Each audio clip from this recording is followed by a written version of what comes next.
Mais sans plus tarder, pour évoquer cette tragique double explosion à Beyrouth hier en fin de soirée, avec nous, la présidente de l'association Les Amis du Liban.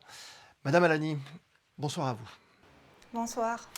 Profondément marqué par les tragiques explosions au port de Beyrouth hier, le prince souverain a adressé ce matin un courrier au président Aoun faisant part de toute sa compassion devant ce drame, l'a assuré de son indéfectible soutien dans cette épreuve si douloureuse et a présenté aux familles si cruellement touchées, en association avec la population de Monaco, ses condoléances les plus attristées. Ce message du prince Albert II et ses pensées de toute une principauté aujourd'hui pour un drame hors du commun. Madame Alani, on le rappelle, plus de 100 morts et près de 3500 blessés. Et tout le monde a le regard fixé sur Beyrouth et ces images d'hier soir encore.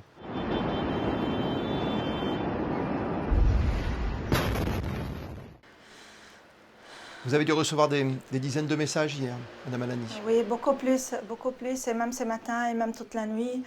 Et je peux vous dire, quand on a reçu la première image par WhatsApp, ce qui se passe, on se retourne en arrière. Ça rappelle vraiment pire que la guerre, à mon avis. Ouais. Et pourtant, c'est un pays déjà touché par les conflits internationaux. On le sait, cette ville de Beyrouth et ce pays qui est le Liban, qui est un pays qui nous est cher. Vous l'avez remarqué dans les propos du prince Albert II il y a quelques instants. Mais le prince, à chaque fois, il dit un mot que ça touche le Liban. D'ailleurs, n'importe quelle action humanitaire, on est très touché. On connaît son attachement au Liban et la peuple libanaise. Donc, Monaco, elle a prouvé depuis des années tout son soutien à travers toutes les actions humanitaires, que ce soit notre association, aux autres associations monégasques. Le message de prince, il prouve encore une fois qu'il est là. Vous avez de la famille, vous, j'imagine, également là-bas, à Beyrouth. J'ai mes sœurs à Beyrouth, ma nièce qu'elle a perdu toute sa maison, mais c'est pas grave, c'est du matériel. Il y a une membre de notre association, la Maman Tark, elle se trouve à Beyrouth depuis un an parce qu'elle travaille professeure à l'LIU. Elle gère toutes les affaires des Amis du Liban depuis un an sur le terrain. Elle a sa maison, sa voiture, tout était détruit. Donc l'image, c'est quelque chose de très blessant et c'est très choquant. Après, on dit que c'est matériel. Il y a d'autres personnes, pardon. Il y a d'autres personnes, ils ont perdu leur famille, leurs enfants, leurs parents. Et ce qui est terrible, Beyrouth, c'était l'exemple. On était fiers d'avoir toutes ces constructions. Même à la fin, il y avait beaucoup de crises. Les boutiques ils étaient fermées. Beyrouth était triste, mais c'était beau à voir. Je ne sais pas ce qu'on peut voir maintenant. On comprend votre émotion et c'est sûr que les images hier ont dû faire frémir plus d'une personne comme vous hier de voir ce champignon, de ne pas savoir ce qui se passe tout de suite au moment de l'explosion.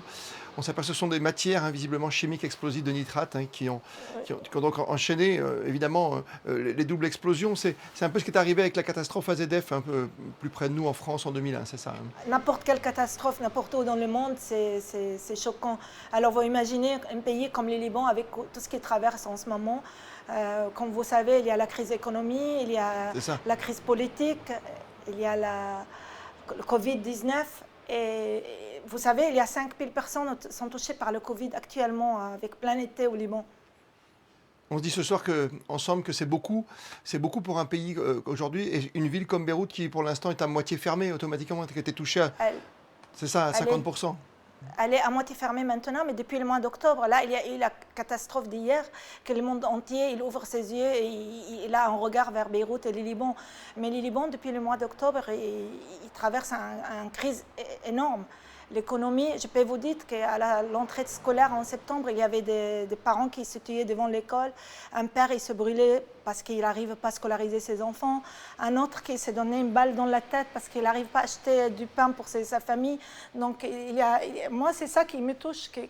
C'est vrai, il y a la catastrophe hier, c'est quelque chose qui est énorme. Mais le Liban, on est en train de perdre des gens chaque jour depuis le mois d'octobre. Depuis des années, mais depuis le mois d'octobre, c'est une crise humanitaire. Et en dehors de la politique et l'économie, c'est quelque chose de très grave ce qui se passe là-bas. Quelle aide matérielle aujourd'hui vous avez le plus besoin pour reconstruire, madame?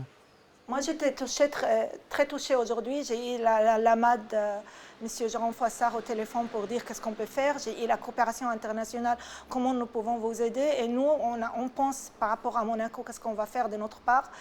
Nous allons préparer des conteneurs d'envoi urgent au Liban, des produits hygiéniens, des produits médicaux, des nourritures, des boîtes, parce qu'il n'y a pas du lait.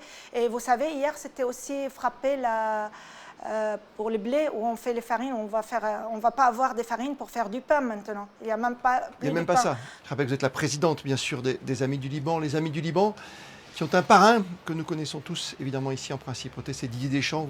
J'imagine que vous l'avez eu au téléphone aujourd'hui.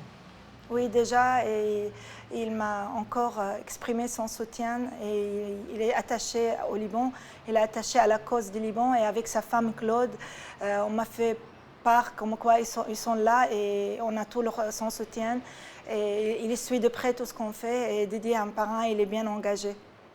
Encore une fois, comme l'a exprimé le prince Albert II, toutes nos pensées sont dirigées ce soir vers Beyrouth et le Liban et toutes ces familles touchées même à travers le monde. Merci mille fois, Madame Alani, d'avoir été avec nous ce soir sur Monaco Info. Merci à vous.